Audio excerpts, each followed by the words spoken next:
Welcome back to the True Crime Collection, where Jen and Brian are diving into the world's most chilling crimes. From unsolved mysteries to dark endeavors, they uncover the stories that will keep you hooked. This is the True Crime Collection.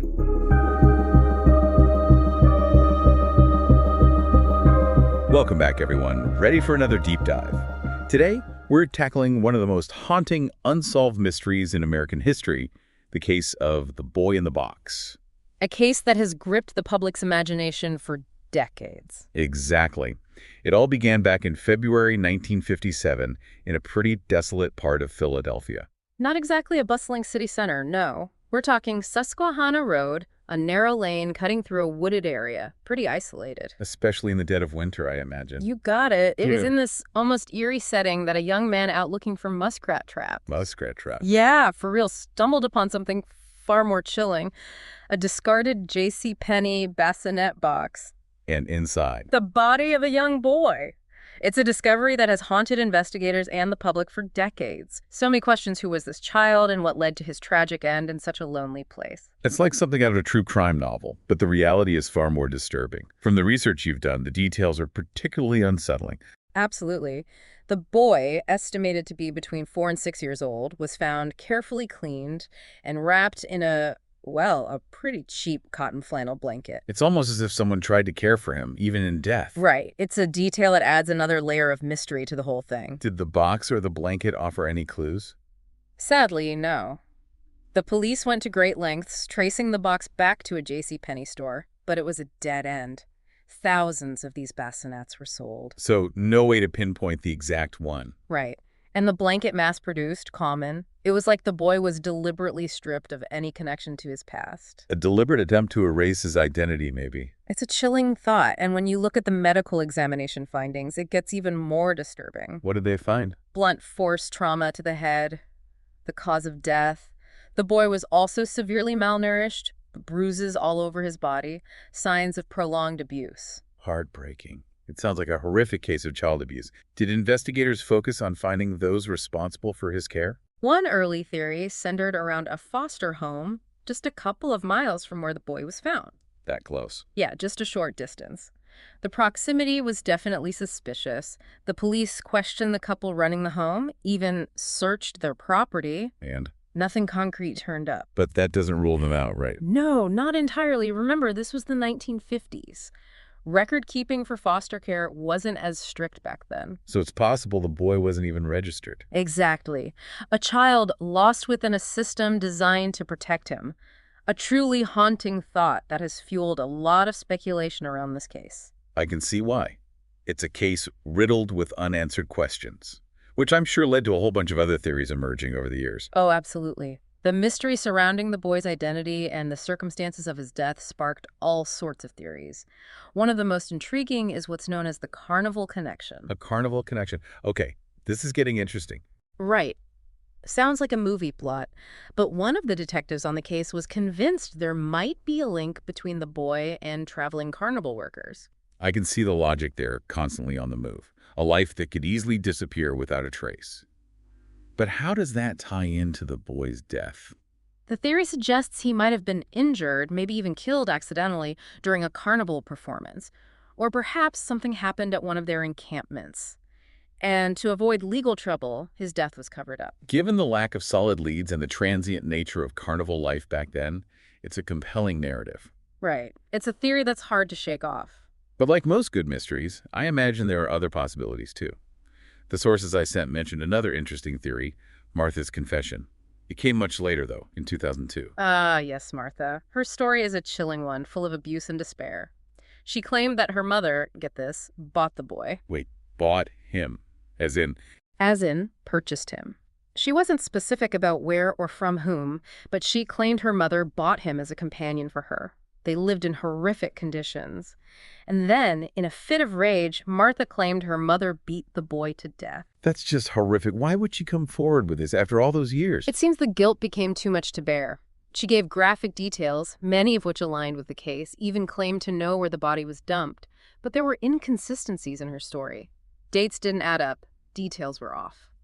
So another lead that fizzled out. Tragically, yes. Investigators deemed her account unreliable. It's like the truth is deliberately hiding itself in this case. It's a case filled with twists and turns, that's for sure. And the theories don't stop there.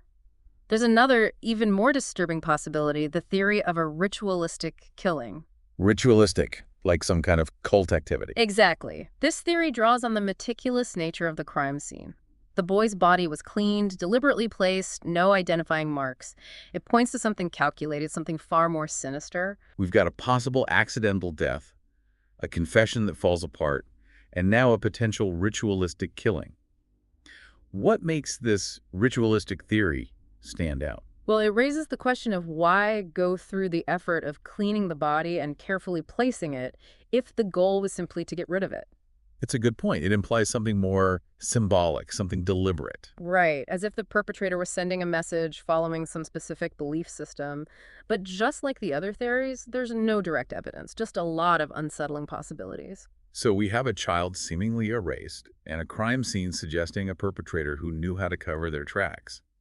It's no wonder this case has captivated so many for so long. It's a puzzle with crucial pieces missing. But even in the face of such darkness, there have been some glimmers of hope in recent years, advancements in DNA technology. That's right. DNA analysis has come a long way. What breakthroughs have they made in this case? Well, for one, they've been able to identify the boy's ethnic background. That alone has narrowed down his potential origins significantly. A small victory in a long and winding battle against the unknown. It's progress. But we're still missing that most crucial piece, his name.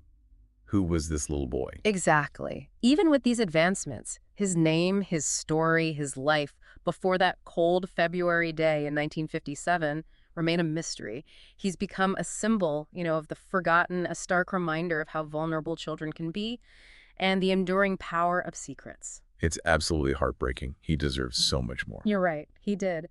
And his story continues to grip us for a reason. It speaks to our fears, our anxieties about the safety of our children, and just how fragile life can be. I could see that. The fact that this case remains unsolved, even with all the advancements in technology, just adds to the mystery. And I think it taps into a desire for justice, a need to give this boy back his name, to reclaim his story. That's a good way to put it. It's like a collective responsibility we feel. It's a tragedy that resonates on so many levels.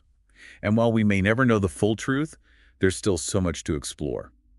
Let's dive into the investigation itself. What were some of the biggest challenges they faced back then? And how did those challenges shape the course of the case? That's where things get really fascinating. Imagine a time before DNA analysis was even a possibility. It's hard to even fathom. So how did they even begin to piece together the puzzle? Well, it involved a lot of old-fashioned detective work, meticulous and time-consuming. We're talking door-to-door interviews, sifting through mountains of records, and relying heavily on sometimes unreliable witness testimony. Sounds like a needle in a haystack situation. It often was. They didn't have the databases or rapid communication we take for granted today. Every piece of information had to be painstakingly gathered and analyzed. But despite those limitations, the investigators really poured their hearts and souls into this case. That dedication is evident in the sheer amount of work they put in. What were some of the specific avenues they pursued? One of their first focuses was the JCPenney bassinet box the boy was found in. It's like a real-life detective game. They were following the trail of the bassinet box. Did it lead them anywhere? They tracked down the manufacturer, the distributor, even visited every JCPenney store that sold that specific model. That must have been a massive undertaking. It was. A massive undertaking that sadly led to a dead end. Thousands of those boxes had been sold impossible to trace. How frustrating. What about the blanket? Any leads there? Nope, another dead end. Common, mass-produced, no unique markings, no way to trace it back to its origin. It's almost as if someone went to great lengths to make sure this boy couldn't be traced. So with the physical evidence leading nowhere, where did they turn their attention? They shifted their focus to creating a profile of the boy, hoping someone might recognize him. They distributed thousands of flyers with his picture, those haunting blue eyes, the roughly cut hair, went door to door, canvassed neighborhoods, hoping to spark a memory, anything. I can only imagine how heartbreaking those flyers must have been to see. A lost child. Did anyone come forward? There were a few leads. People thought they'd seen him at a park or maybe a store, but every time, the trail ran cold. It sounds like they were chasing shadows. They were, but even with all the roadblocks, those investigators kept pushing. They didn't give up. They chased every tip, every whisper. Theories about an orphanage, a family that vanished, even the possibility of a connection to that traveling carnival we discussed earlier kept coming up. Ah, the carnival connection again. Yep, it kept resurfacing. The transient life, a child slipping through the cracks, it fit with the lack of concrete evidence. It's a theory that really sticks with you. Did they find anything concrete to link him to a carnival? Sadly, no. They interviewed numerous carnival workers, tracked down routes. Nothing solid emerged, just another frustrating possibility. It seems like every step forward led to a dead end. With so many unanswered questions, I can only imagine the toll this case took on the investigators. Did they ever talk about that? The emotional impact. You know, it's remarkable how much they achieved, given the limitations they faced. Makes you wonder what they might have uncovered with today's technology. It really does. And speaking of today, this case continues to fascinate. Books, documentaries, countless armchair detectives. Why do you think people are still so drawn to it after all these years? I think it boils down to a few things. The mystery itself, of course, we still don't know who the boy was, and that lack of closure is inherently captivating, but there's also the human element. The empathy we feel for a child who is so cruelly robbed of his life. Exactly. And then there's that deep-seated desire for justice. We want to see the perpetrator caught, the truth brought to light. Absolutely. There's something deeply unsettling about a child being discarded like that. And the fact that no one has been held accountable adds to that frustration. It's a case that stays with you, lingers in your mind long after you think you've moved on. It certainly does. And it's not over yet. There's still so much more to unpack. Oh, absolutely. We've only just scratched the surface. So much more to uncover. All right, so we've established that the investigation into the boy in the box was hampered by the limitations of the time, but those investigators were relentless in their pursuit of justice. Now let's dive into the theories. Where should we start? Well, one that has always captivated the public is the carnival connection. It's been explored in documentaries and even dramatized in fictional accounts. I can see the appeal. The idea of a child connected to a traveling carnival. A world of mystery and transience adds an extra layer of intrigue to the case. But what's the basis for this theory? What evidence supports it? The theory rests on a few key points. First, there's the fact that a carnival had been operating near the site where the boy was found just a few months before. Second, the boy's age and physical appearance. Remember, he was small, malnourished. Some believe that profile fits a child living in poverty, possibly traveling with a carnival. That makes sense. And the transient nature of carnival life would also explain the difficulty in tracing the boy's identity. It's as if he existed on the fringes of society, making him even more vulnerable. Exactly, and that vulnerability is at the heart of this theory. It suggests that the boy might have been accidentally killed or injured, maybe during a carnival performance or while living in their oftentimes pretty rough camps.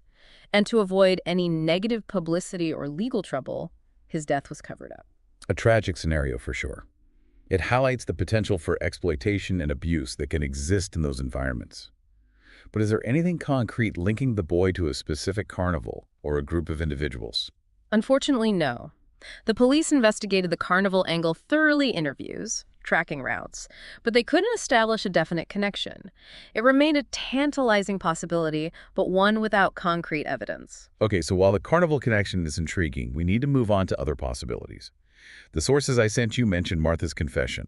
It came decades later, but seemed to throw a wrench into things. Ah, yes, Martha's confession. A heartbreaking and complex chapter in this story.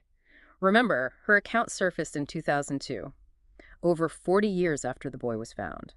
It was a bombshell that reignited public interest and offered a glimmer of hope that the mystery might finally be solved. And if I remember correctly, her story was pretty detailed. She claimed to have witnessed not just the abuse, but the boy's death. You're right. She claimed her mother had purchased the boy, think about that, purchased as a companion for her. They lived in deplorable conditions, and she described horrific abuse at the hands of her mother.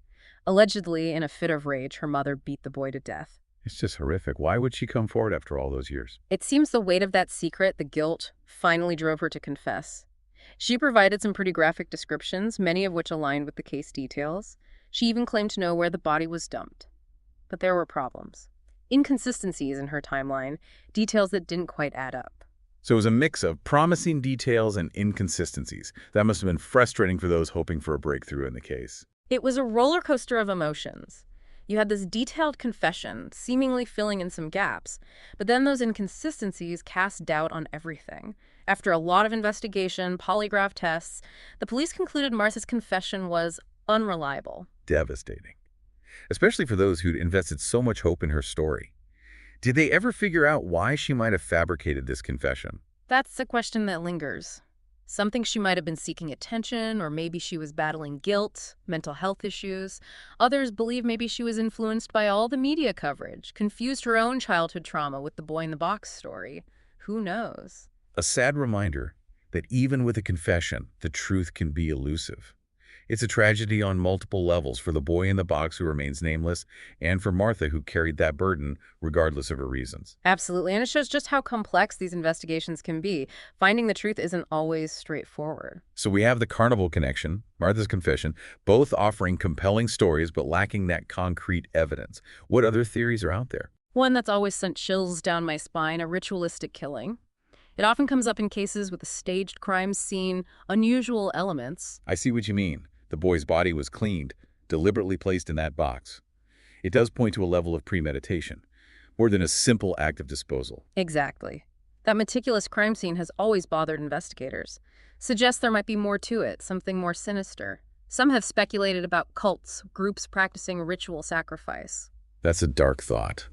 What kind of group would target a young child? And for what purpose? It's a disturbing thought. These are questions that have haunted investigators for decades. Secret societies, occult practices, revenge killings tied to some ancient belief system. It's a rabbit hole of speculation. A rabbit hole that could lead to some pretty wild theories. But is there any actual evidence to support the ritualistic element? Sadly, no. Nothing concrete. No symbols, no artifacts, no evidence to connect the boy's death to a specific group or practice. Pure speculation. Another dead end, at least for now. But I understand the fascination with that theory. It speaks to our fear of the unknown, the darkness that might exist beyond our understanding. It does. The ritualistic killing theory taps into our deepest anxieties, the darker side of human nature. And while there's no evidence to support it in this case, it's a good reminder that sometimes the truth is stranger than fiction. So we've got three prominent theories, each with its own narrative, but none offering a definitive answer. What does that tell us about this case? It tells us we're dealing with a profound mystery, a puzzle with missing pieces. We have theories, we have speculation, but we're missing that concrete evidence to tell us definitively who this boy was and what happened to him. It's frustrating, but at the same time, it speaks to the enduring power of this case. The boy in the box remains an enigma. Despite the passage of time, his story continues to resonate with people. A reminder of the fragility of life, the search for truth and justice. It's a case that gets under your skin, stays with you. Yeah. Makes you question, wonder. And it's had a huge impact on how we investigate crimes against children. Oh, absolutely. I want to hear more about that. How has this case changed law enforcement procedures and child welfare practices? The boy in the box case, as tragic as it was, became a catalyst for change. The public outcry was huge. It forced people to confront the realities of child abuse, neglect, and the systems that failed to protect this boy. I can only imagine the pressure to find answers and prevent future tragedies. Did that translate into tangible changes? It did. In the years following the boy's discovery, there was a big push to strengthen child protection services. Laws were revised, reporting procedures streamlined, greater emphasis on collaboration between law enforcement, social services, medical professionals. The whole system had to change. That makes sense. A much-needed overhaul for a system that failed so tragically. It was a wake-up call. The boy in the box became a symbol of those systemic failures. And while there's always room for improvement, his case served as a turning point in how we, as a society, prioritize the protection of children. A reminder that even from such sadness, something good can emerge. And that brings us to the heart of this deep dive. Let's talk about those forensic advancements, especially in DNA technology, that have offered new hope in this case. Let's do it. This is where the case takes a fascinating turn. Okay, so we've talked about the limitations investigators faced back in 1957 and the various theories that have emerged over the years. Now let's shift our focus to the incredible advancements in forensic science, especially DNA technology, that have given this case new life. It's amazing, isn't it? What was once considered science fiction is now a reality, and it's having a profound impact on cold cases like this one. Imagine extracting clues from evidence that's over 6 decades old. It's mind-boggling. It makes you realize just how much we rely on science to uncover the truth. So how has DNA technology been applied to the boy-in-the-box case specifically? Well, as you know from the sources you provided, the boy's body was exhumed in the early 2000s to obtain DNA samples. This was a significant step because it allowed investigators to move beyond the limitations of the initial investigation and utilize cutting-edge technology to potentially unlock new clues. That must have been a delicate and emotional process, considering the significance of this case Yeah. and the public's enduring fascination with it. Did this exhumation and DNA analysis lead to any breakthroughs? It did.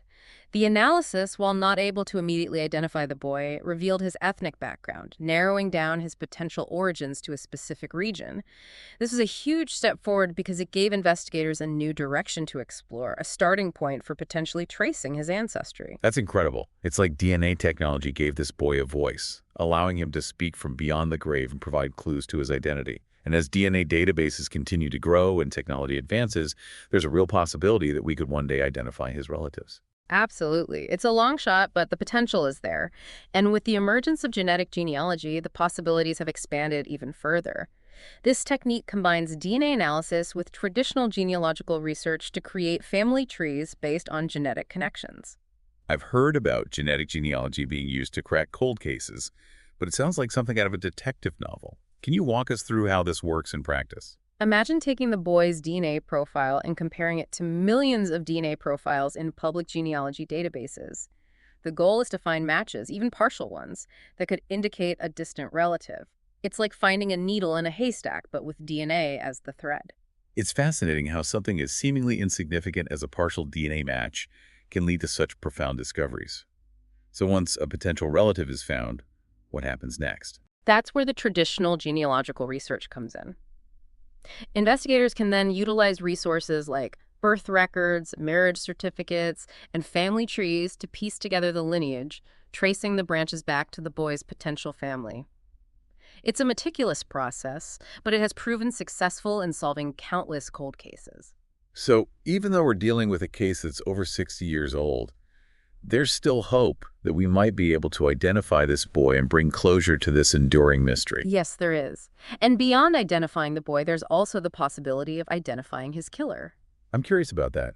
We know that DNA evidence wasn't collected at the crime scene back in 1957. So how could DNA technology be used to potentially identify their perpetrator? Well, while the killer's DNA might not be directly in any database, they might have relatives whose DNA is. Through genetic genealogy, investigators can build family trees and trace lineages back to potential suspects. It's like working backward through time, connecting the dots through DNA. It's incredible how a single clue, even a distant relative's DNA, can unravel an entire case.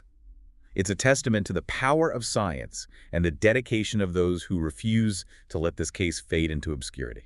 You're absolutely right. And it's not just genetic genealogy that's offering new hope. Forensic scientists have also made remarkable advancements in extracting DNA from degraded samples. That's right, the sources mention that. It's hard to imagine anything surviving intact after all these years. How is it even possible to extract DNA from such old evidence? Through incredibly sensitive techniques that have been refined over the years, they can now isolate DNA from even the tiniest fragments of material, like a single hair or a microscopic stain on a piece of fabric. So something as seemingly insignificant as the blanket the boy was wrapped in could potentially contain DNA that could crack the case wide open. Exactly. And with advancements in DNA sequencing, even a minuscule amount of genetic material can reveal a wealth of information. It's like we're seeing the invisible world come into focus through the lens of science. So what's the current status of the DNA investigation in the boy-in-the-box case? Are there any active leads or promising developments that you can share with our listener? The case remains open, and investigators are actively pursuing all available avenues. They're collaborating with genealogists, forensic scientists, and DNA experts to analyze existing samples, explore new techniques, and revisit old evidence with fresh eyes. It sounds like a multi-pronged approach, utilizing the latest advancements in forensic science to finally uncover the truth. And while there's no guarantee of a breakthrough, the fact that investigators remain committed to this case after all these years is a testament to their dedication and the enduring power of this mystery. It is. And it's not just about solving a crime. It's about giving this boy a name, restoring his identity, and acknowledging his humanity. It's about recognizing that every life has value and deserves justice. Beautifully said. It's a sentiment that resonates deeply, especially in a case like this where a child was so brutally discarded and forgotten. And I think it's a reminder that we all have a role to play in protecting the vulnerable and speaking out against injustice. Absolutely. The Boy in the Box case, while tragic, has ignited a collective conscience, sparking a movement to improve child protection services and to ensure that no child is ever treated with such cruelty and indifference again. You're right. And as we conclude this deep dive, I hope our listener will walk away with a sense of hope, knowing that even in the face of darkness and uncertainty, the pursuit of truth and justice continues. Well said. Thank you for guiding us through this complex and fascinating case. It's been a journey filled with twists, turns, and ultimately a testament to the enduring power of the human spirit to seek answers and to fight for what's right. And to our listener, we encourage you to keep exploring, to keep questioning, and to never lose sight of the importance of empathy and compassion in our world. Thank you for having me. It's been a privilege to share my insights on this case.